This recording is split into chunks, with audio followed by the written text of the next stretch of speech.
瓦斯可被加了。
我就食晒。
Hello, good evening.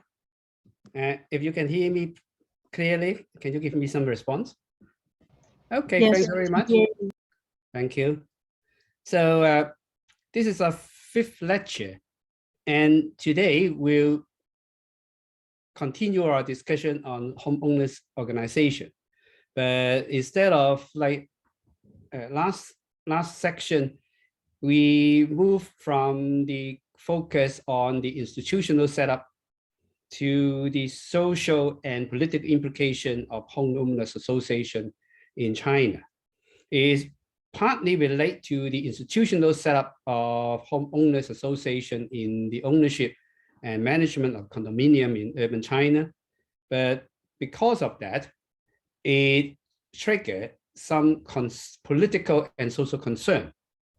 So that is what we want to elaborate in this lecture. So before I go into the subject issues, let us sort of revisit some of the context of residential development, condominium development, and also the social and political control in mainland China. So perhaps there are very sort of close similarity between Hong Kong, mainland Chinese cities, and some very big Asian cities, metropolis in Asia, that high-rise multifamily buildings has becoming very trendy and also the norm for sort of recent property development. And in fact, we also have to mention one organization in China, which students from mainland China should be very familiar with. It's called the Residence Committee. So there's no equivalent of that in Hong Kong. So perhaps students from Hong Kong may be familiar with that. But the Residence Committees, in fact, has a role in both the management of the neighborhood and also management of the property in those residential so gated communities. But because of this sort of involvement, it makes the management of the neighborhood or the property management by owners and the management agents far more complicated than the cases in Hong Kong. So that is something that we need to go into some details. And it started with around 20 years ago in some sort of residential development in mainland China. It started basically in Beijing, in Guangzhou and Shenzhen, those sort of big first-tier cities. And it expressed in some kind of conflict between the residents and the developer, as well as the management agents.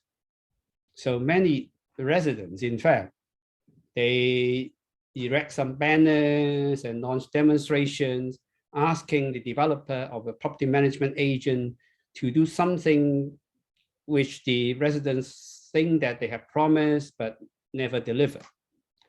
And this sometimes evolve into some kind of bigger conflict. These are the videos I grabbed from the internet some years ago. I'm sure those so-called video clips has already been taken away from the internet. I haven't searched that, but it's very difficult to search for this news clip of so-called conflict. These are one of them, and see whether you are able to hear the sound. But if you can't, it's not a big issue because you just look at the picture and the movement. Yeah, it seems that there's no sound. So these are not the police, but the security guards of the residential development. So it seems that there is some kind of serious so-called conflict between the property management agent and the residents. The video clips doesn't explain a lot on that, but I'll mention later from the research and data collection I've done over the last 15 years on this issue. So This is not uncommon until a few years ago.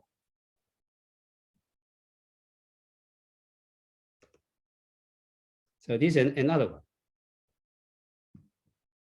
Let me check the.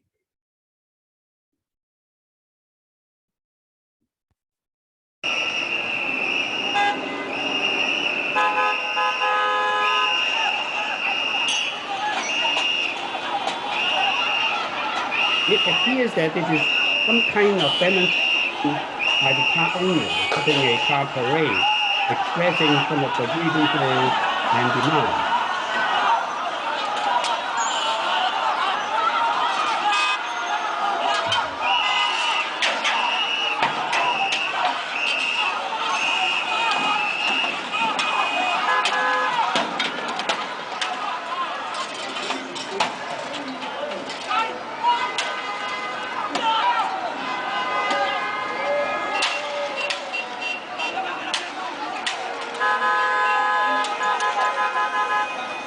These scenes are not very uncommon, but having those recorded on videos and being put on the internet, that you are able to grab it before it was taken down, sometimes it depends on luck. So we know there's a lot of conflict, but it's not that common that you can find those clips recording those conflicts at that pattern.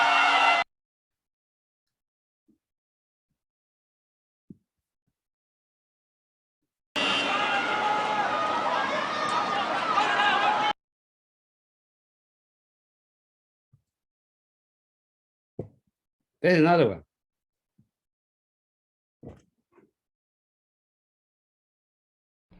日前，中国重庆市上千名公租房业主因为不满小区乱收物业管理费，周五堵住物业管理处办公室的大门抗议。11月1号下午，重庆市九龙坡区民安华福公租房1区数千名业主在小区物业管理办公室门口讨说法，他们拉着强烈抗议洪泉物管违法收费的横幅，大喊洪泉物业下课。民安华福公租房周姓租户告诉新唐人，因物管没有人回应，5个小区的上千名业主愤怒地冲入办公室打砸，最后来了很多警车。 闹了很多场嘛，来了一些警力，反正随便拿个警力来都没有解决好。过后最后把那些门啊、玻璃啊全部砸了，场面是很轰动。是星期五的晚上，可能就6、7点，一直持续到12点。大余社区有网友发帖说：“洪泉物业太霸。”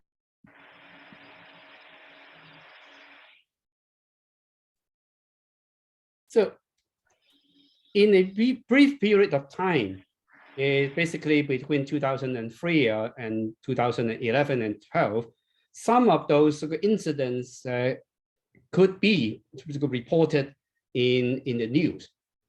So that is also the window that we are able to do some research on collecting information on conflict between the homeowners and the developers and the property management agents. That was also the reason when I encountered those issues when I did research on the management of the neighborhood, the mainland China in the early 2000s. And in fact, this triggered my interest because when we consider the system of condominiums and the homeowners ownerships and management between Hong Kong and mainland Chinese cities are so similar. But why, with such a similar system, there is so big difference in the outcome? And because I've been also researching in housing management issues in Hong Kong for over 20 years, I don't see why those very trivial issue will evolve into a dispute, or even if there's a dispute, why the homeowner takes such an action, and the action is so explicit and sometimes it's so intense. So that was my question. So that's triggered me to start doing research on such topics around 15, 16 years ago, and first in the in the big cities of Shanghai, Beijing, and Guangzhou and Shenzhen, and later extended to other what we call the smaller second tier or third tier city. And because we also found that these disputes not only involve the stakeholder in housing management, that's the developer, homeowners association, and the property management agent. Very often, it also involves the government. So that is something that will sort of trigger my interest on that, because I would not expect those incidents, if it happened in Hong Kong, the government will be involved in any form. And later on, when I go deeper into those issues, we found that it is implication is far more intense beyond sort of the management of the neighborhood. So it has some social and political implications. And this special social and political implication, in fact, offer us a window through which we can look at how the Chinese society operates in the grassroots or in the neighborhood level.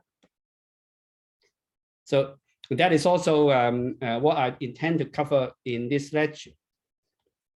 I'll first describe from the data I collected over the last 15 years on the conflict disputes and also resistance of the homeowners against the developer, property management agents, and sometimes even the local government. And this, in fact, has to be linked with the social control system at the grassroots in mainland China. And my research also look at the action dynamics of the homeowners.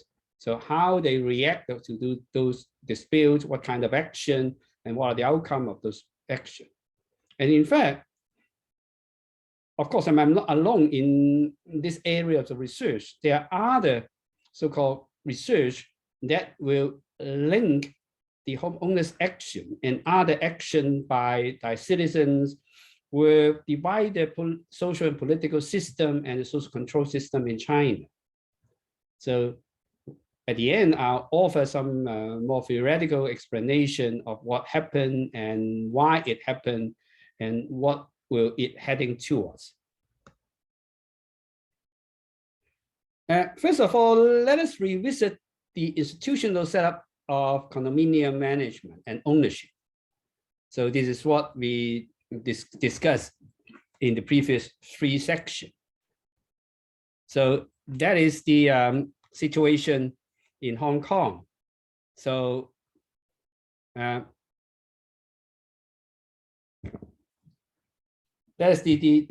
I make a comparison with that situation in Hong Kong, but we have the specific parameters in mainland China.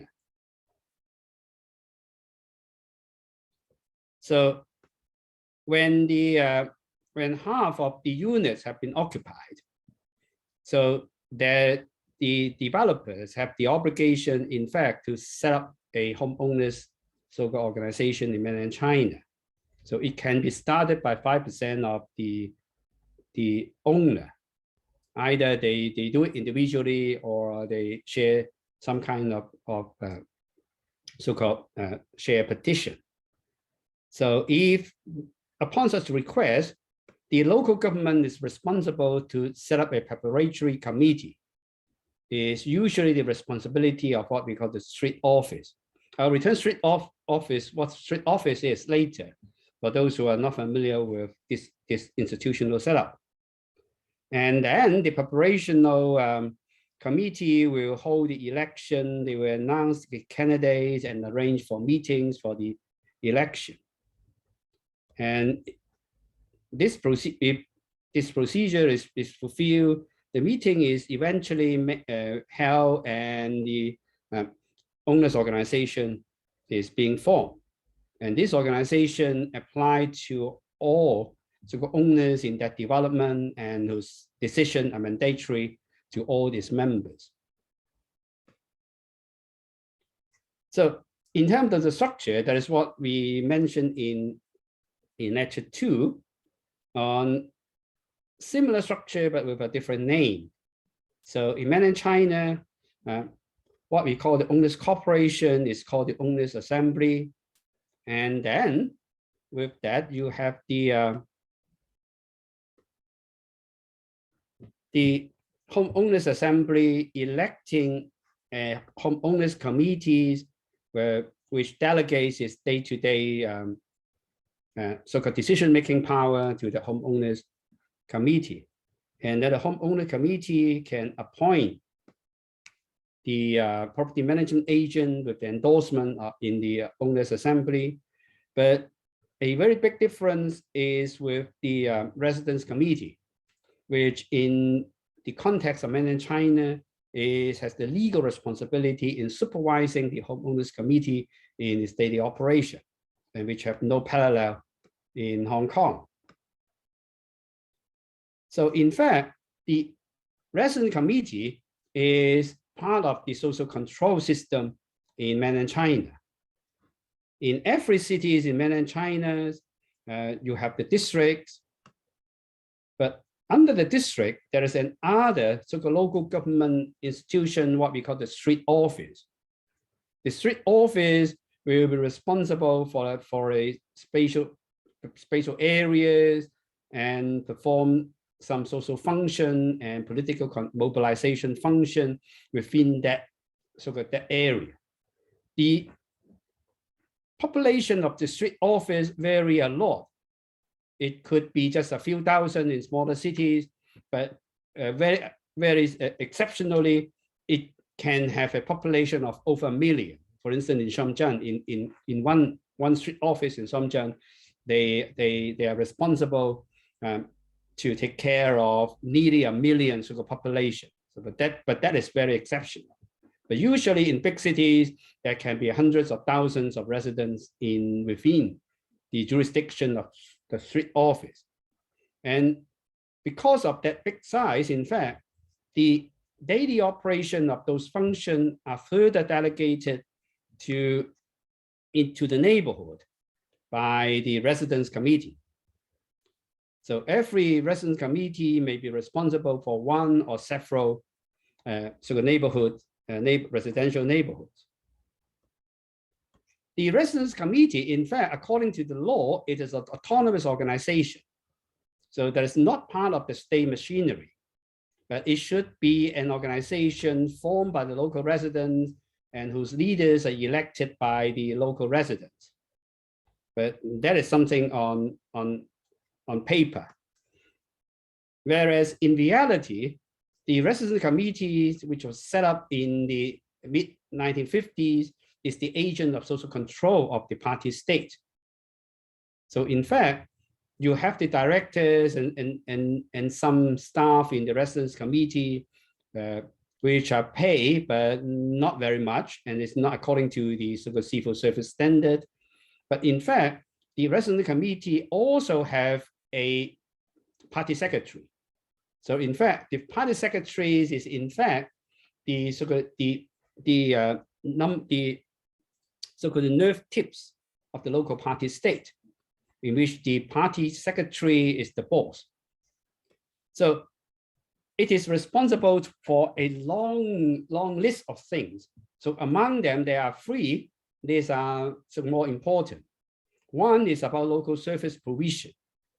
Take for example, in China, in some city, although it's not all, because in some big cities, the administrative implementation is more elaborated and systematic. But in most cities, in fact, social welfare functions are being allocated via the local residence committee. So there are many things that you need to work through the local service committee, local residence committee. So it is something just like our rural village committee in New Territory in Hong Kong. So for instance, if you need to certify that you are so-called have the status of indigenous New Territory citizens, you need to get the verification from our local rural committee of that village. So that is similar in mainland China. So that some of your status, if you need to satisfy, you have to go back to your local residence committee to have the job. But an important function that has been carried out throughout the years, from the 50s even till now, is what we call the social control function. So in fact, the residence committee is responsible for harmony and also to detect any sign of social instability within the jurisdiction, which include so-called some potential crimes. And in the recent decades, in fact, the local residence committee is also responsible with a very important so-called function of what we call the party construction. Is to organize Communist Party member within the residential so-called neighborhood. So the explicit so-called function and goal of the residence committee is to maintain social harmony. So this is an important mission of the party and also with the state. So that is being carried out with what we call the grassroots party construction, but also through some movement, what we call the civilized social community. So in every cities, there are competitions on civilized communities development, so that the city government through the street office will go to inspect the residence committees annually to see whether they fulfill some key performance indicators and elect so-called some of the best so community as some kind of demonstrating unit to the city. And so in fact, being awarded a civilized community is an honor for the residence committee. And in fact, for the staff in the residence committee, these are also sort of key performance indicators in keeping civilized community and also to maintain social harmony.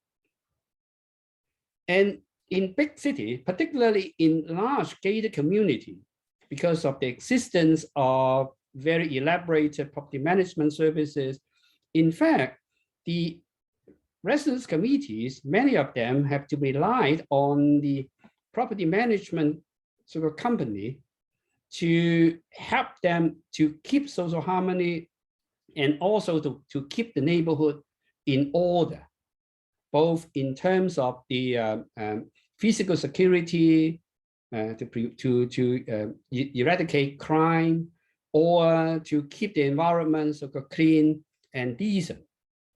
So that's why that will make the residence committee and to some extent the street office have to make alliance with the property management agent, because they will offer them help both in manpower and also in many cities financial support as well.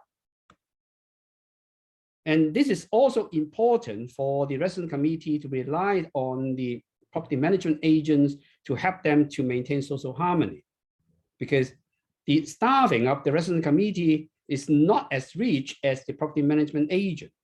So any sign of detecting social instability, perhaps the property management staff or especially the security guard is of great help.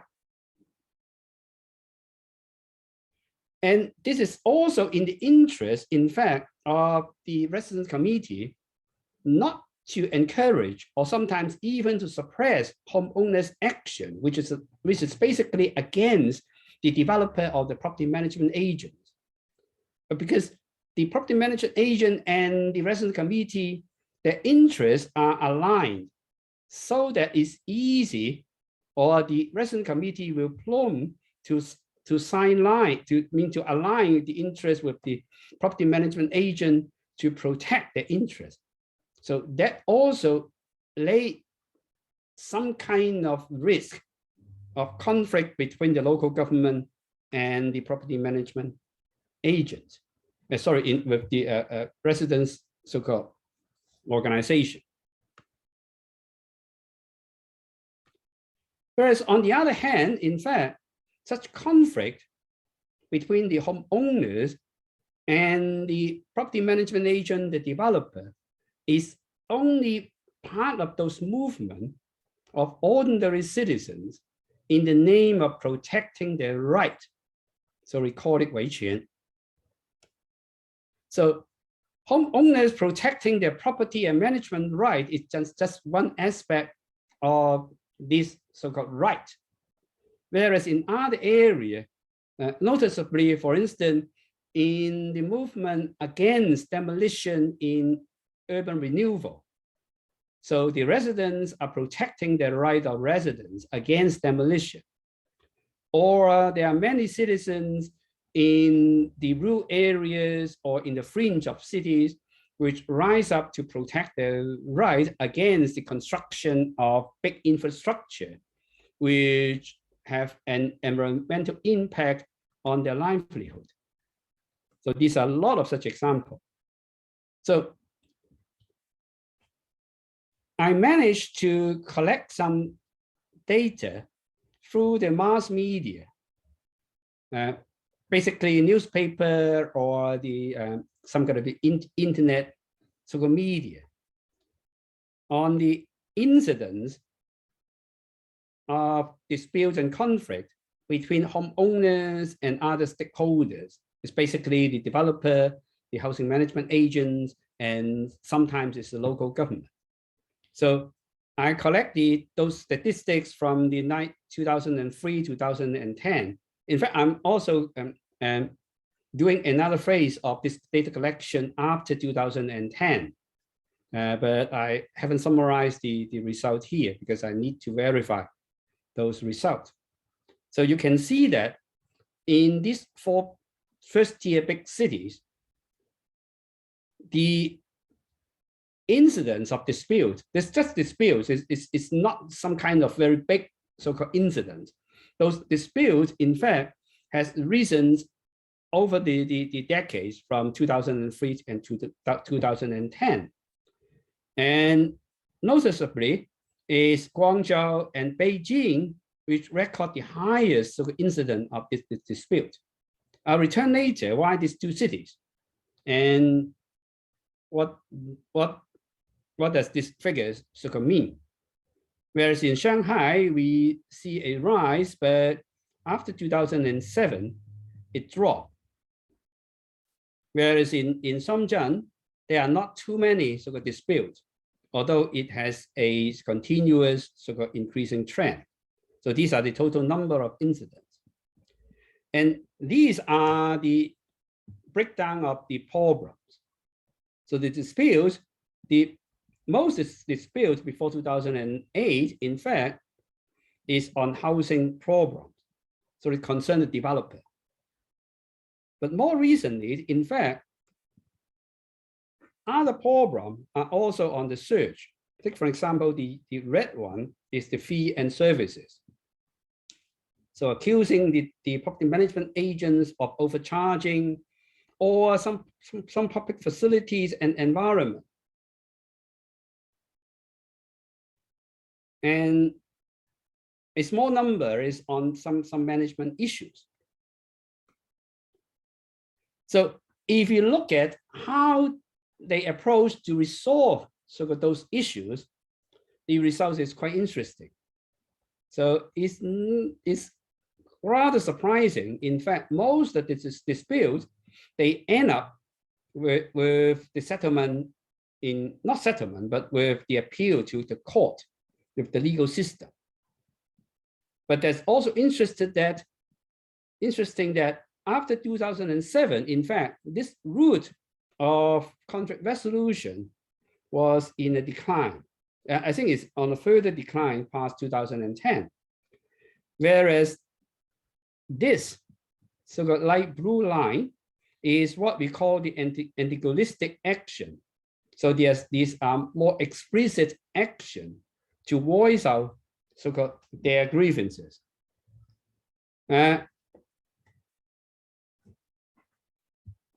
We count those means of so-called redressing so-called the grievance and dispute in a very loose way. So in fact, some are in fact, very mild. Take, for example, you put up a poster in your neighborhood that will ask your neighbors to pay attention and also join the effort to express their grievance to the developer, the property management agents, or to the local government. Or a more rigorous one is to launch a signature campaign so that you can have a pile of signature, and that will be put to the local government's office, asking them to intervene to help to solve the problem. Occasionally, there are some more rigorous action, take, for example, hanging of banners in the neighborhood, and some of them even in the corridors, in the upper floors, so that to express their so-called their demand. A few of them, in fact, involve more vigorous resistance, like demonstration to the local office, and a few of them even blocking the roads. And this will trigger the intervention of the police.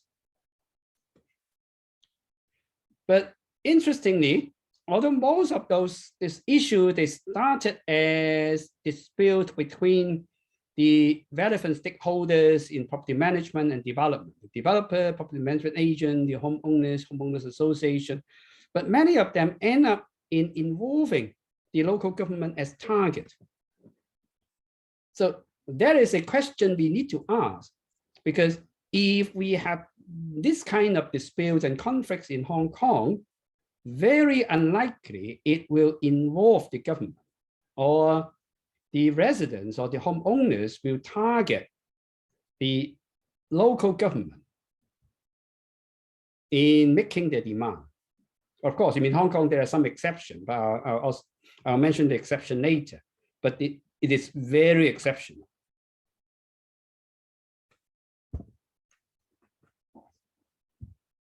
When we break down the actions, in fact, we may see why they end up with targeting the local government. Because usually the action, it started with some dispute between, say, take for example, the developers and the homeowners. The homeowners may accuse the developer of some promise, for instance, some green areas in the middle of the neighborhood, but they change the plan and instead they erect another building. Or the land has been left vacant for years and the developer has no intention to make it into a park. Or the developer, they promise that they will have a residence club which is open to the residents at the time when they make the sale of the housing units, but it ends up the club is formed, but the residents have to be charged. So that is very often sort of conflicts of this kind. So the homeowners, either individually or via the homeowners organization, the homeowners committee, make the complaint to the developer. So if the developer is what we call sincere, they may have meetings with some collective negotiation. But if those collective negotiations fail or get stuck, so it is quite a common approach for the homeowners committees. In fact, it's not just the homeowners committee, even for ordinary citizens, when they encounter some issues which doesn't involve the government, if it does not get resolved, the next step they will usually bring to the government. So when the residence committee has the responsibility of supervising the homeowners committee, and this is very natural for the homeowners to bring those disputes to the residence committee, usually starting asking them to intervene as mediators between the homeowners and the other so-called stakeholders. And if this fails, because I just mentioned that, because the resident committees have interests aligned more with the property management agent. So very often they may take side with the property management agent, or even if they're impartial, because there is already some kind of conception in the mind of the homeowners that the resident committee will take side with the property management agent. So they may not be satisfied with the results of that mediation. So they will bring it to a higher level. For instance, the street office or directly to the city mayor's office. And when the issue is big and some modest action end up with no resolution, there is a tendency that those homeowners will make their action even more explicit. That is not just so-called a strategy of the ordinary homeowners, but other activists who are involving in that so-called right defending activity, that 维权 movement. Because there is a saying very popular in China that if you need a big solution, perhaps you need to launch a big action. And small action can only end up in small solution. If you take no action, there won't be any solution. So that is why the homeowners or other activists who are involved in such action, making the demands, they will escalate the action to make more fuss. Of course, I mean, this is not just so-called common in mainland China, but also other social action activists in other countries. But in more democratic country with less social control, that may not be an issue, because as long as such action is limited within the so-called legal boundary, such action, whatever big, how big it is, as long as it's legal, is not a big problem. But it may not be that similar in China, because if the action is too big, in fact, it may be being perceived as threatening to social harmony, and even escalated to the accusation of challenging the leadership of the party. Or in the case of Hong Kong, for instance, we always mention about threats to national security, so that it triggered a very high risk of being repressed. So if we witness so many more intensive and high-profile resistance, demonstration, or even riot, we need some kind of explanation on those balance. So what is the consideration of the activists when they have to make their demand for bigger problem with big solution that is more escalated and intensive action? But on the other hand, try to prevent the state from repressing your action. Because that is not uncommon. If the action is too big, the state will take action either to arrest those organizers, or they will take action even before those big events happen. So there are many incidents, in fact, when the local neighborhood knows, I mean the residents committee, knows that some people is organizing some big action. So they will make those information, pass it on to the local police, and the local police will inevitably, in fact, call upon the organizer.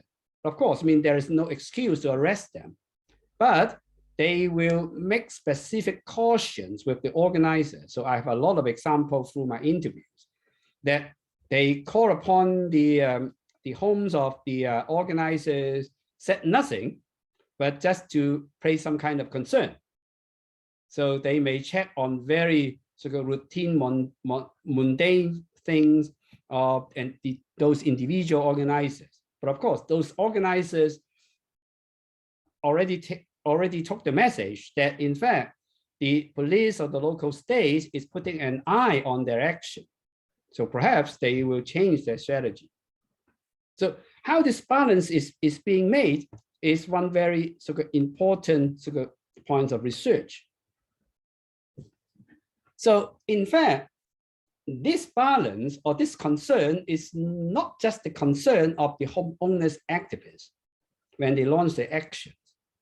In fact, the earliest action of this kind was not being launched by the homeowners, although the homeowners have its own significance, which I'll return later. But it started firstly with the residents that are being affected in the city by urban regeneration or infrastructure development, and also in the rural area by land appropriation. So the local government appropriate the land of the peasants to make way either for residential development, for housing development, or for infrastructure development, but without giving due compensation or fair compensation to the peasants. So there was a lot of that resistance in the 1990s and early 20th century. And some researcher, noticeably a American political scientist, O'Brien, has made very intensive data collection on those disputes and resistant action.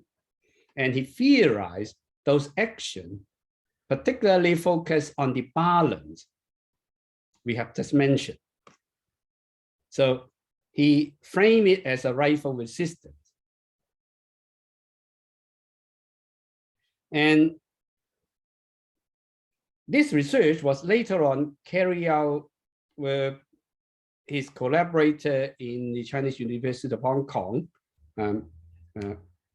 Department of Government and Public Administration, Professor Li Lianjiang, to develop that what we call the rightful resistance strategy. So in order to keep that balance, voicing their need with elaborate and intensive resistance action, but on the other hand, try to avoid or minimize the risk of being repressed. The rightful resistance, in fact, consists of several strategies. First strategy is those rightful resistance, they need to operate within the official boundary and also the authorized channel, most of them. For instance, they frame their action as right defending, 维权, because that was being promoted and protected by the Constitution. So these are the rights of the peasants in owning their land, not owning their land, collectively own their land, and use the land for their daily living in farming activities. Whereas for the homeowners, it's the property rights that have been protected in the real right law, and also the property management law enable or empower the homeowners to form the homeowners association to realize their ownership rights and practice their management rights. So these are the rights that are protected. So your action must be based or being framed in terms of this right. So they are just protecting their management and ownership right. And also in an authorized channel in expressing so-called their grievances or their demand.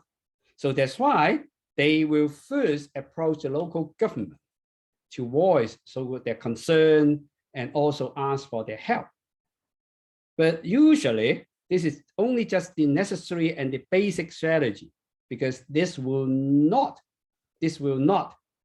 generate any so-called solution.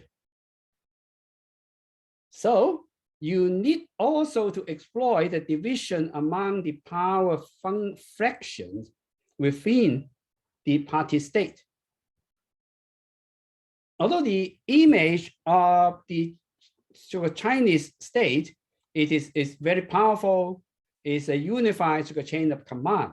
But in fact, research has revealed that within the very big and seemingly powerful state machinery, you have all those fractions or division within the state, which may not have the interests aligned perfectly. Although in emergency, they will take the command from their superior, but you need to take it as in the form of what they call in a campaign. So in between campaigns, in fact, those fractions within the government, they even have opposing interests, or at least they are competing for the organization interest. So if you have the hope of your dispute being addressed, you need first to identify what are the fractions within the government that have opposing interests. And you have to identify those fractions that may align with your interests. So in the case of homeowners, perhaps in the neighborhood, in fact, there may be several government departments which are responsible for management of the neighborhood, and particularly property management of the neighborhood. The street office, and also under them, the residence committee. But on the other hand, all housing issues are managed by the housing bureaus of the city. So the housing bureaus are responsible for the more technical side of that, which including the supervision of the property management agents. So these two departments, they may have interest conflict at some point, but of course, they do not have intrinsic opposition in terms of interest. But because of the situational arrangement, if you are able to identify those division of interest, you have more chance of getting alliance within the government, so that you can have so-called a better chance of success. So within the residential neighborhood, the local police is also a stakeholder within that. So it depends on whether you are able to identify those power division. But more important is that rifle resistance, you need to have some kind of explicit action. And legal opportunity, in fact, is one thing. Because legal opportunity, you put the case to the court, suing the developer or suing the property management agent of infringing your right, could be a legitimate channel. So it fits with the strategy of rifle resistance. And it will also have the least cost, at least when repression is concerned, because you are escalating the issue, but without taking more explicit action. But for homeowners is concerned, it soon proved that bringing those disputes to the court will cost the homeowners a lot, because of the structure of fee charging of litigation in mainland China. Whereas in Hong Kong, the major legal cost is the cost of the lawyer. So it depends on how many lawyers you employ and how many hours or how many days they have to spend on your case. But whereas in China, the court will charge you a fee when you bring these so-called civil cases to the court. And the formula of calculation is to link the charge of the court with the value that are involved in the litigation. So that's in the disadvantage of the homeowners, because if you sue the developer about some defect of your property, then the value of your property will take into account in calculating the legal cost. So it ended up that some legal cost was very high for the homeowners. So that is also explained partly why litigation, in fact, dropped after 2007. Of course, that's not the only reason, but because of the escalation in property price, so are the corresponding legal fee. So some homeowners, in fact, would only take this as the last resort. So in fact, the very high incidence of litigation in resolving the dispute may not indicate the frequent use of that means, that legal means to redress the dispute. But in fact, it represents the failure of other means of dispute resolution. So the homeowners will take this as the last resort when every other means have failed. So this is the last chance they could make their problem at least have a slight chance of being resolved. But because of the high cost of the homeowners litigation involved, so later on, many of those litigation, in fact, would change into another kind of litigation, not as civil cases, not asking a business or individual to make compensation, but to turn it into some kind of administrative litigation. Maybe a close equivalent of the administrative litigation with the common law in Hong Kong is judiciary review. So we can bring the decision of the government to the court to see whether those decisions of the government is lawful or constitutional. So we call it a judicial review, whereas in mainland China, it called administrative litigation. So usually that involves two strategies. One strategy is because of the very low legal charge of the administrative litigation, so that they will turn their so-called claim to the developer of property management in the form of suing the local government of wrongdoing. Of course, I mean, you can make up some action on that. Take for example, in many cases, not just a case, then when the homeowners has sued the developer of not providing, for instance, open space, so they will instead sue the local government, claiming that the local government have not so-called exercised their monitoring so-called obligation to force the developer to follow the plan of development in providing open green space for the development. So it turned out to be targeting at the local government. So that's why I just mentioned earlier, why many of such disputes end up into involving the local government, not just as a mediator of resolution, but also as a target of litigation. But in some cases, that may just be the means, because when you sue the developer of not providing the green space, you do not have the evidence whether the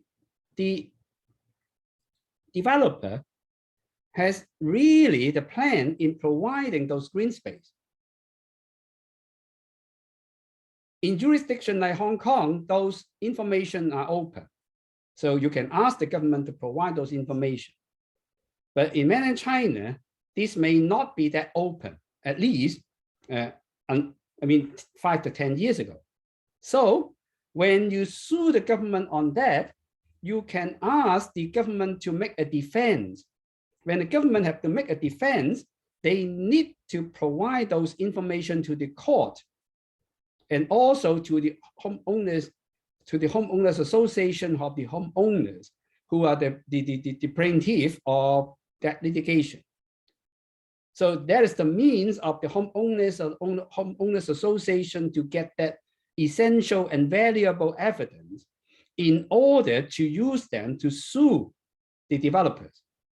So there's also end up the local government being involved in those disputes and litigation.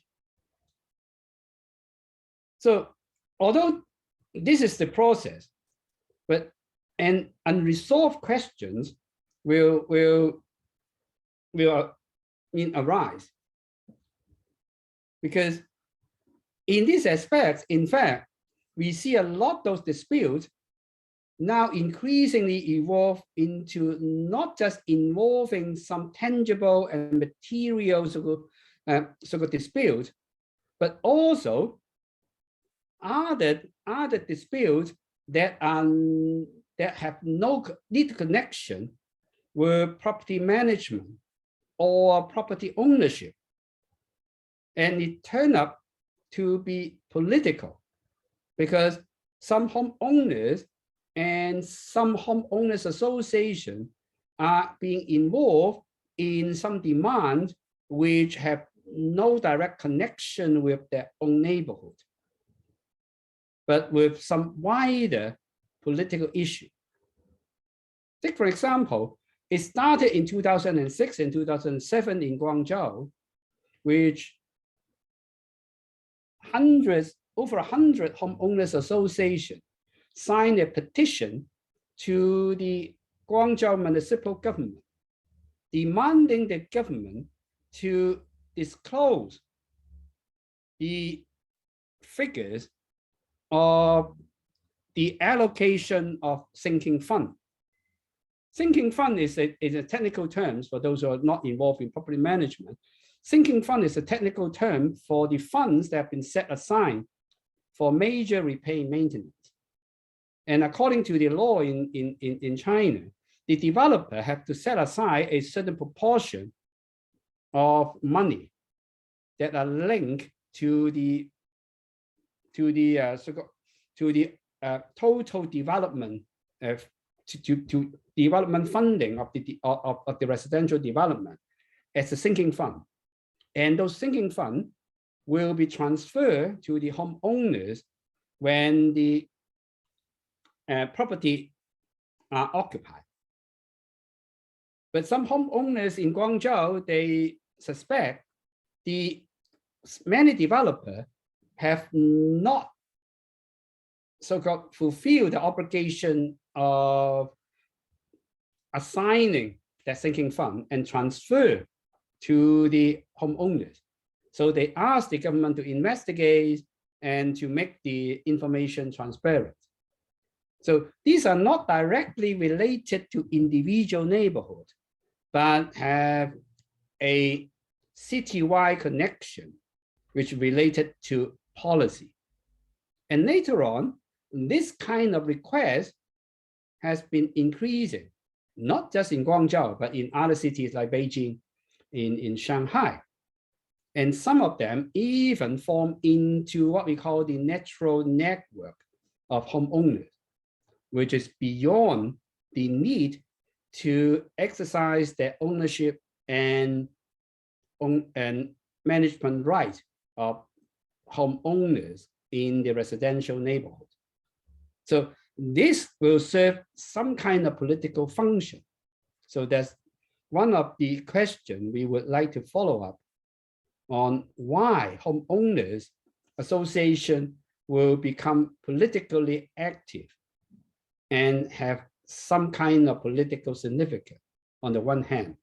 But on the other hand, we do not see a very extensive oppression of the actions of homeowners association, at least before the year 2017. So before I continue, perhaps let us take a break of 5 minutes. So return in 5 minutes We'll start again at 7:37.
Okay, shall we continue?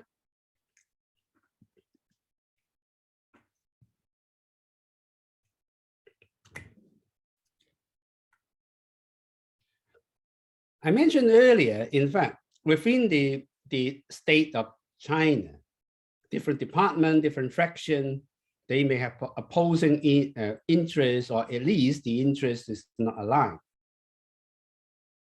But on a larger scale, in fact, within the systems of China, research have identified, in fact, there are some contradictions within the system. And this contradiction, and not just so-called limited to China, but also in other countries as well. So one framework of so-called displaying those contradictions is to look at the coexistence of so-called different arenas of activities within the system. And in fact, there are overlapping so-called institutions within any so-called system. So we can divide up the system into, for instance, the market, the state, and the society. So these are some common framework in so-called analyzing so-called any social and political system of those so-called coexistence of these three components. So the market are the arenas that we have all those economic activities. So people are doing economic exchange within the institution of the market. So it's governed by supply and demand, and the mediation of transaction is the money, and all those considerations in the transaction by some kind of maximization of individual utility or benefits. So these are all introduced in the so-called economic principles. Whereas every society, you would have the government, or in a more radical terms, you call it the state. The states are the power that will keep the order within so-called that sovereignty. So you have the states have political power that is discharged with the responsibility to keep the sovereignty intact and to keep the order and security within so-called the boundary of the sovereign state. But there are something what we call a society, because political activities and economic activity cannot account for all human activity or behavior. So there are something that are the interaction between different human beings, and which are not political in nature or economic in nature. So it's something what we call social. So we have a lot of ordinary interaction between people. You have the family, you have your friends, you have all those activities that are not for profit, and you organize friends into an organization that do voluntary work to help others or help the state. So these are what we call the purview of the society. So we can always divide it up within such a framework of the division between market, state, and society. So within the market, in fact, the state is not, state intervention is not welcome, because in the market, particularly within the capitalist system, the market will emphasize for ownership of properties, particularly ownership by individual or by so-called individual legal entity. And they have to take full responsibility, taking the risk, but also have to take the responsibility if the investment lose, for instance. But what happened in property management or in the governance of the neighborhood is the services are now being privatized. So as I just mentioned earlier in the division of public good, private good, and club good, I mean, these club goods, in fact, are characteristic of property management or the management of the neighborhood, which now is being provided mainly by the property management agent. Although in other places or in a non-gated community, and some of those services may be provided by the state, but now it's being privatized. So when you privatize and those activity or those services are being turned in provision of the state to the provision in the market. So that's why in picking the property management agents, you are exercising market principles in doing that. And you will also have market expectations. So what I pay for the services, I'm expect to get a certain threshold of quality and quantity. So the cost and the benefits now is very transparent because it's just the principle of just like other economic activities, like patronizing a restaurant. So you pay for your dish and then you expect to have some kind of quality of food and quality of services. And within that, there is a concept what we call consumer sovereignty. So I have the power of controlling what I pay for. So that is my consumer sovereignty. So when I pay for certain services, I should have the power to decide on how much I pay and how much I expect. Of course, the result is the negotiation in what we call a market transaction. So I'm willing to pay a certain amount in return for the services. If you agree to take my offer, I mean the property management agents, there's a contract between the supplier and the consumer. So the consumer should have the sovereignty to make a decision on that. Is basically the power of the consumer to make such a decision. So I can control what I have paid for. And I should be able to get, it's my consumer's right to get what I have paid for and promised by the supplier.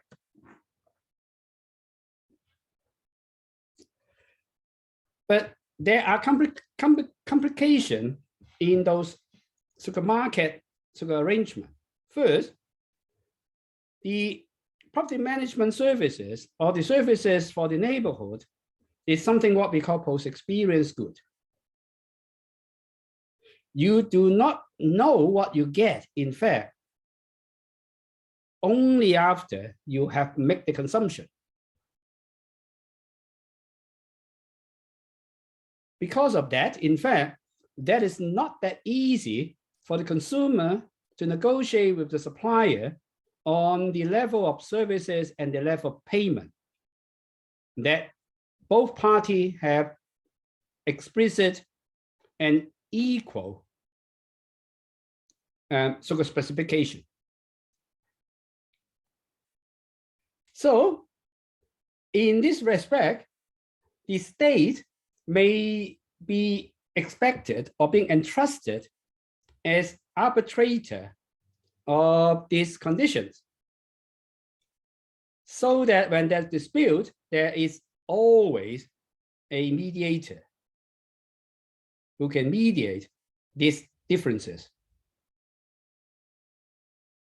But in real practice, in fact, as I just mentioned, the local state, particularly the residence committee, they may have better interest to align with to take side and align with the property management agents because they have to rely on them to discharge their key performance. So that's why, in fact, the local state may, in some respect, act as a rent seeker. So they do not want to pay a fair part as arbitrator and mediator, but they want to benefit from those differences between the homeowners and the property management agent. because if they are successful in protecting the interests of the property management agent, they will get an upper hand in controlling the property management agent. And for the perfect market to operate, information should be available for the consumer in order for them to make a rational decision. But unfortunately, because it is a post-experience good, and also because it's a collective provision, so that information from the property management agents, you need to pay a high cost of getting that, because you don't know. You don't know. You only see part of those services being provided. So if you have to have the whole picture, you need perhaps to ask all your neighbors about their perception and their views about those sort of performance sort of level, whether they are value for money, and in fact, what kind of services they provided. Or otherwise, any individual owners, they have difficulties in getting such a sort of information. So that's why homeowners association will play a very significant role in doing that, because they can act collectively and collect those information from the owners and on behalf of the owners. So in this aspect, in fact, individual homeowners, they only have limited consumer sovereignty. And the problem getting more complicated on the side of the homeowners, because forming the homeowners organization, the homeowners committees, in fact, is an act of collective action. So in the last two lectures, we mentioned a lot about the problems in collective action. So this is exactly the complication of homeowners who get together to have collective efforts, because that's not that easy to happen. And with that, in fact, it will limit the club goods solution on that. Because it's paradoxical that, unlike in the case of Hong Kong, because in the case of Hong Kong, the law will permit or to encourage the property management agent, particularly what we call a DMC manager, to make a provision of club good without much challenge from the homeowners or homeowners committee or the owners corporation. Because you fire the DMC manager, you get a very high threshold, which is extremely difficult. But in mainland China, in fact, it's the opposite. Because now the standard policy is not to allow DMC manager. So the developer, in fact, is being discouraged to appoint their subsidiary as the management agent. So from the very start, the management agent of the residential neighborhood has to be appointed by tender. And you have the separation of what they call development and management, so that those companies that are responsible for development and construction should not take part in the management, although in real practice, it may not be that practical, but that is the law. So in fact, this would limit the exercise of the club goods sort of solution to that. Because of the DMC manager, they may not have the so-called confidence of keeping the contract for long. So why should they install good practice, good institution, and not to take short-term advantage of the homeowners if they only have 1 to 2 years of management contract? And also I mentioned in our third lecture that collective action solution can be in the form of selective incentive. So a small number of individuals who treasure either the benefits more than the others, or whose cost of participation is much smaller than the others. They are enthusiastic in taking part in the owners' committees and take more jobs. But culturally, this kind of enthusiast is quite suspicious among ordinary homeowners. And that will also limit the function of selective incentive. And more important, in fact, is the problem of accountability. Accountability is a concept in public management in Western democracy. Whereas in China, there is not a so-called a commonly understood term. So even the superior, they have to be accountable to their subordinate. It doesn't mean that they will have to take the order from the subordinate, but at least they have to clarify that decision, and they have to show that the decision have taken into account the interests of the subordinate. So that is because of the general absence among so-called institution and organization in China. So it makes different party or stakeholders suspicious of each other in terms of action and their motivation and intention. So that very often coercion will become a solution, particularly when there is a culture of intensive control from the state. So that in fact, from the side of the homeowners, very often they will like to invite the state to intervene, to impose coercive solution to end that dispute. But when those coercive solution does not satisfy the expectation of the homeowners, it will become another round of escalation of dispute between the homeowners organization, the individual homeowners, and the local state. And from the point of the state, in fact, homeowners association is a special establishment, because unlike other social organizations, because all organizations in China are still now tightly controlled by the state. So until a few years ago, they need to register. But one condition of registration is you have to get a government organization as the sponsor, and which is very difficult to get unless you are willing to subordinate to the control of that sponsoring organization. So that's why most social organizations in China is in fact have a indirect or direct connection with the state and implicitly get order from the state.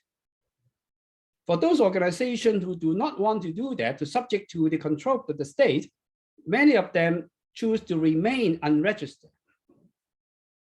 Over quite a long time, that unregistered organization was being tolerated by the state. But in fact, the states have the discretion to tighten up those control. So a few years ago, they changed the law in social organization registration, lift out the so-called the necessity for a state agency sponsors.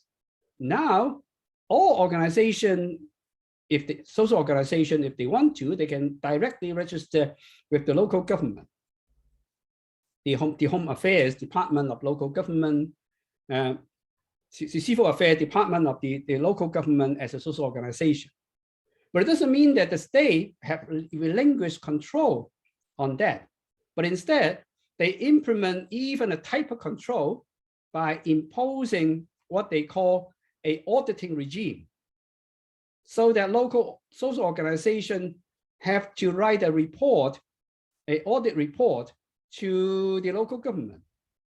So if the audit report is not endorsed by the local government, in fact, the social organization cannot continue the operation. They have to suspend the operation until the local government endorse their audit report. Because all social organizations are being perceived as a political organization in mainland China, simply because any organization, they have members, and their mission is to mobilize members to some kind of so-called agreed missions or objective. Mobilization of citizens is exactly contradicting with the expectation of the state in the monopoly of social mobilization. So the homeowners organization, they are also one type of organization that could have the potential to mobilize their members, the homeowners. In fact, many of them do.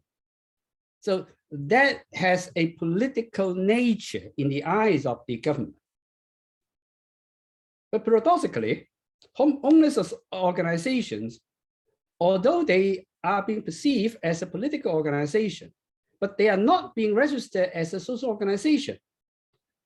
They are registered as a market organization, just like any business so-called companies.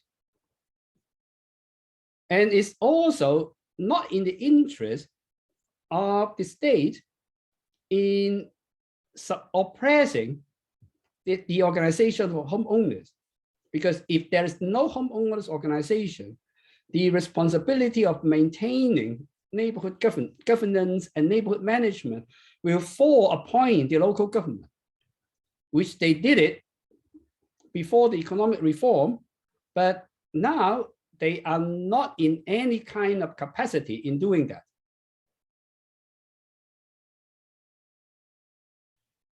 And also, as more homeowners or homeowners organizations have organized some collective actions against the developer, the property management agent, or even against the local government, they are being perceived as a source of potential threat to social stability. So in fact, that property-based movement can easily get support, at least from the fellow homeowners, not just in that particular neighborhood that have disputes, but in other neighborhoods, because they worry that they may have similar problem in the future. So when the use of right defending, 维权, as a motto in the action, because it falls within the official discourse of right protection. So it's very difficult for the states to launch direct oppressive measure against those actions.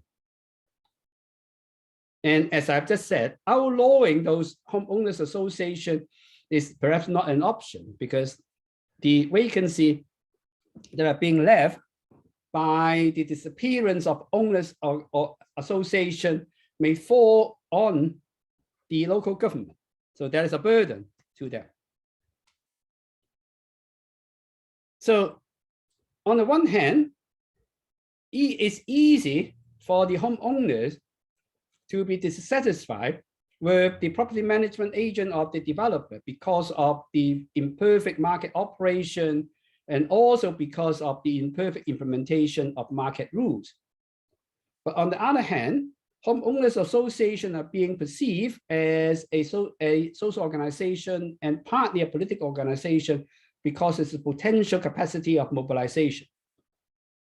So that's also the reason why homeowners associations are being put under the supervision of the local residence committee, which have nothing to do with housing management, but because they are responsible for neighborhood management. So this is part of their responsibility to spot any sign of social instability and any sign of potential mobilization of organization other than the organization that are being approved by the state. But from the perspective of homeowners, in fact,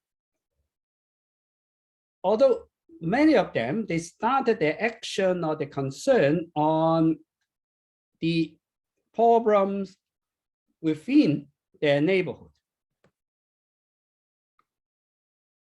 But homeowners associations have a very special characteristic, which may not be found in other social organizations because of democratic element. But of course, I mean, in the Constitution of China, China also practiced democracy, but perhaps there's a democracy of Chinese characteristic, what they call some kind of centralized so-called democracy. So even we have a representative democratic system, but the election or the the implementation of those elections are not the same as Western democratic societies, which have a very strong influence of the Communist Party, and also a very centralized command in holding those so-called elections. So ordinary citizens may not have much say on who could be elected or who actually are being returned. But in the property management law and the constitution of the Homeowners Association, a form of direct democracy have been practiced in all the homeowners association, at least on paper, so that the election system, the accountability system is no different from the political practice in most Western societies. So in the eyes of some social reformers, they will see that as an opportunity to enable political practice, quote unquote, in a Western style to be introduced in societies in China, so that they can make use of the democratic element in homeowners association to cultivate a sense and culture of democracy, which they would hope that will one day turn this economic democracy into political democracy. And there is also a practice of representation and direct democracy because of the homeowners assembly, the annual meeting, the emergency meeting, that all residents in the neighborhood have the responsibility and the chance to discuss with each other and make collective decisions. And this practice and ideas is particularly appealing among the emerging middle class. Many of them, in fact, they fancy the Western style of democracy in which they have more say. And this, in fact, quickly so-called match and link up with the movement of other social rights. Take for example, I just mentioned about the movement in Guangzhou, asking the Guangzhou municipal government to set up rules, to ask the property management agent to set aside those sinking funds, and to set some system in managing that fund. So later on, in every round of the revision of the property management law, the local law, in fact, they all are very active in holding their own meetings, holding public forums, and also channeling their preference, their views to the legislature in order to influence the revision of the law. So these have formed some kind of embryonic so-called format of so-called social movement. So in fact, during those actions, they put a lot of pressure on the government to be more open, or at least to be accountable. Whereas I just mentioned that Calvin O'Brien, who conceptualized the peasants' movement as rightful resistance, but other academics analyze those movements will only think that although they are sort of movement of some kind, but they are only rule conscious, because the rightful resistance will describe those movements as following the existing rules and also the official discourse. Whereas in the homeowners movement of that, they are not that rule conscious. They are more law conscious, so that they want to change the law, but not just to change the rule, not just to follow the rule. So this is a very important distinction between the activists or peasants activism and the homeowners so-called activism. And to change the law, in fact, they want to implement their own right which is advocated and protected in the Constitution. But many of them are not being translated into detailed law that will allow the government to protect the detailed right of the citizen. So there, in fact, there is a change from rule conscious to right conscious.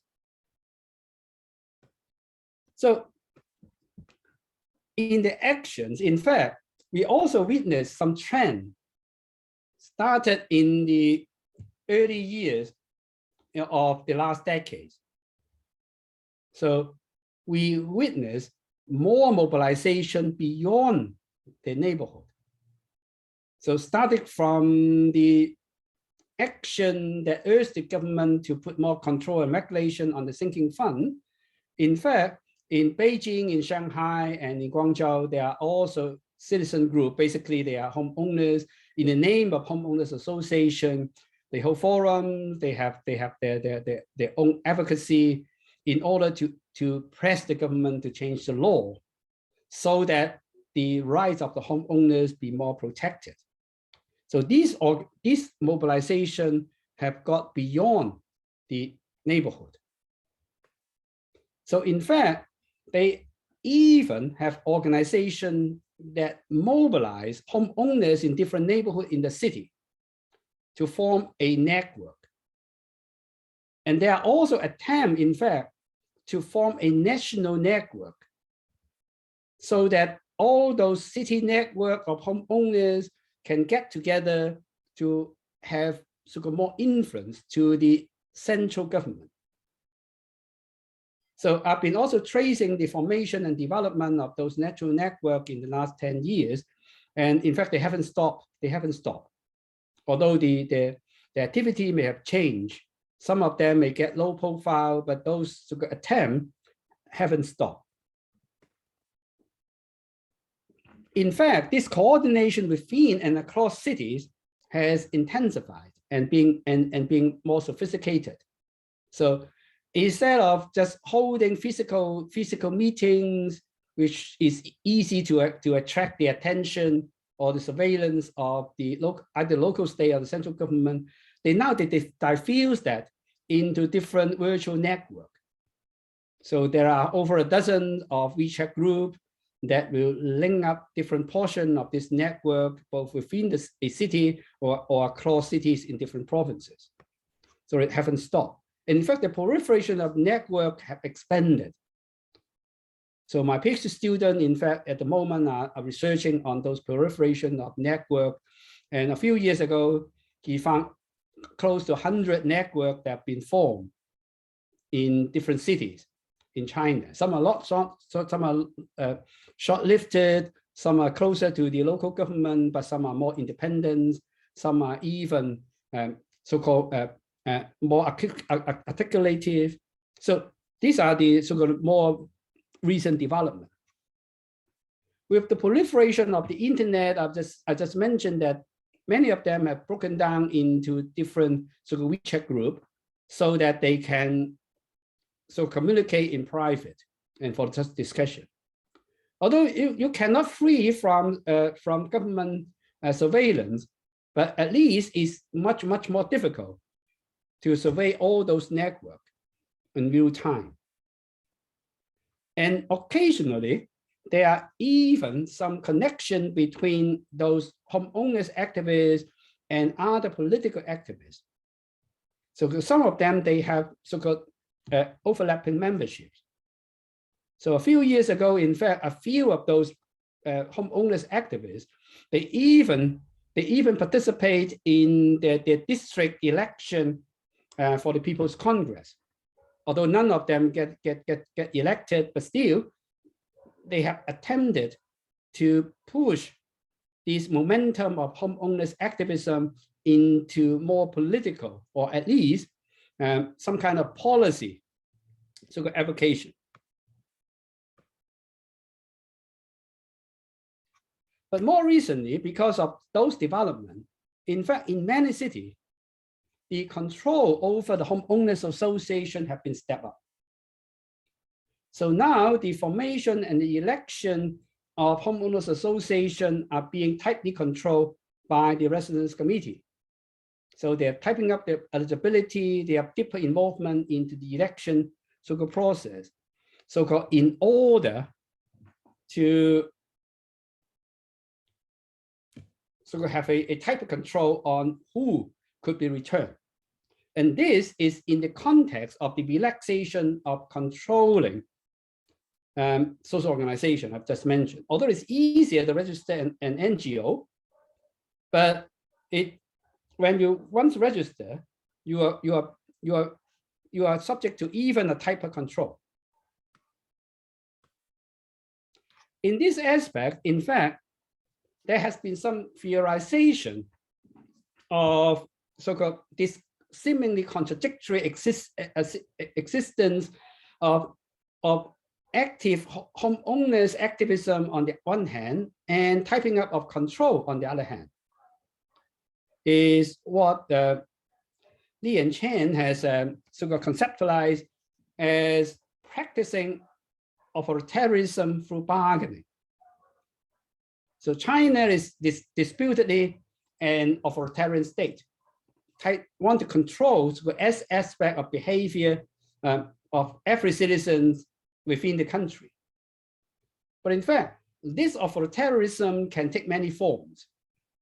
And bargaining may be one form of that. Take, for example, when there is not possible, in fact, to suppress all protests, because sometimes protests are healthy because there is a chance for the ordinary citizen to voice out their grievances so that the government can know more about the grievances from alternate channel. So in fact, it was found that most of those so-called protests, behind that, there are involved a lot of bargaining so-called process. So in fact, it is very expensive to use the absolute power of the state to suppress all those protests, so that the local government, in fact, they tend to use persuasion or to use a strategy, what they call buying peace. Buying peace means that within the bargaining, they are able to chip in resources in order to pacify the protesters, so that they will withdraw the protest and return the condition into normal, so that the involvement of the local state would not be so direct and intensive. They can still remain controlled, but they tend to rule at a distance. So there's also the strategy in many residence committee and street offices in residential neighborhood, so that they use a lot of persuasion.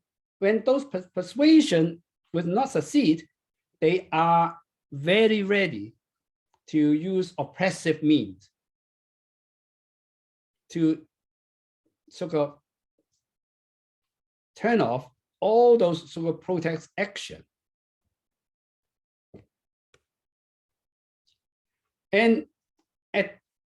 But this is just the protest bargaining is just a measure when there is protest. But where about before and after the protest, when you want to have a rule at a distance without direct and intensive intervention, perhaps you may need another strategy, what we call a legal bureaucratic absorption, so that the activists can be absorbed into the ruling system or the governing system. It usually, like buying peace, involve financial incentive through service outsourcing. So there are plenty of examples. Take, for example, a few activists in Guangzhou who launched quite big scales or behind the organization. They are not the direct organizer. Behind that organization of big protests, there are a few, now we call KOL.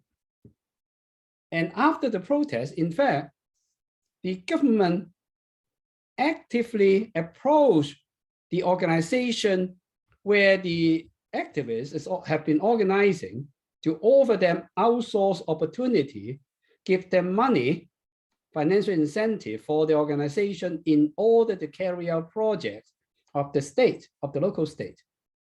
And similar example also exists in Beijing, whereas a few activists who are instrumental in organizing many of that so-called neighborhood activism had also been prompted by one of the district government of Beijing to form an organization to help the homeowners of organization either to form the organization or to settle the dispute. So these are the financial incentive try to absorb those activists into the establishment. If those activists do not comply with those incentives, there will be another means for the local government to create administrative hassle for those organizations. Impose intensive audits, accusing them of tax evictions or other so-called rationales in order to engage them into so-called legal litigation. When they are being involved in litigation, it will drag their energies in the other so-called activism. So they exhaust their energy. The third, more fundamental sort of strategy is to approach the supporter of those activists so that they will provide more benefit, material benefits to the homeowners directly, so that the homeowners will support the organization that support the government rather than the organization that will launch opposition to action against the local government. So in political scientists, we call it clientelism. So it renders benefits for those political supporters of the state so that they are loyal to the local party or loyal to the local government. So at the time when the government needs support or needs support to oppose the homeowners association to launch action against the property management agent or the local government, and they will mobilize those loyal supporters in supporting the government, or at least to offer material benefit, emotional support for those. It's more successful in neighborhoods that are older and have more retirees and or have residents that work for the state or public organizations.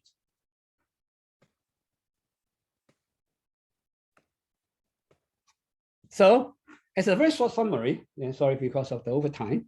So in the form of condominium, in organizing multi-family housing, in all those systems in the West and also in China, in Hong Kong, and cup good services is one solution. But that cup good solution will generate a lot of power imbalance. And that power imbalance is partly contained in systems like Hong Kong and the West with a so-called a more reasonable legal systems and also a more balanced political and legal right. Whereas in mainland China, when those legal rights and political rights are not on the side of ordinary citizens, it is not surprising there's a lot of disputes, conflicts, and also resistance of the homeowners. And it's also partly because it's triggered by the social control regime of the authoritarian state. And on the one hand, in fact, that authoritarian state will take the homeowners association as some kind of semi-political organization, so that any of their action in protecting their right may be being perceived as a semi-political action. But in fact, that is also from the perspective of some homeowners activists who see their organization and also their action as a means to advocate Western democracy. So rifle resistant strategies are the common strategies that are being used by most of the peasant activists and some of the homeowners activists. But within the residential neighborhood and also within the system of condominium and homeowners association, there is a very special dynamic between the market, the state, and the civil society that will create a contradiction. The internal contradiction will allow the existence of a seemingly contradictory establishment of homeowners association being an economic organization, but can also have so-called mobilization of a political nature. So under this context, in fact, the struggle of tightening up and relaxation of social organization also have an impact on the homeowners organization, in which there's a research that are unveiling the underlying operation of what we call the bargain authoritarianism in China, which may offer some account of why we have homeowners activism, but there is a lack of general oppression of the homeowners movement, even when those movements may have the potential to trigger off further political action and activism. Sorry for the overtime, yeah, and also sorry that we may not have the time to hold some discussion. So again, if you have any question you would like to ask, you can either type it in the chat box. I'll keep it for another 10 minutes, or otherwise you can give me an email.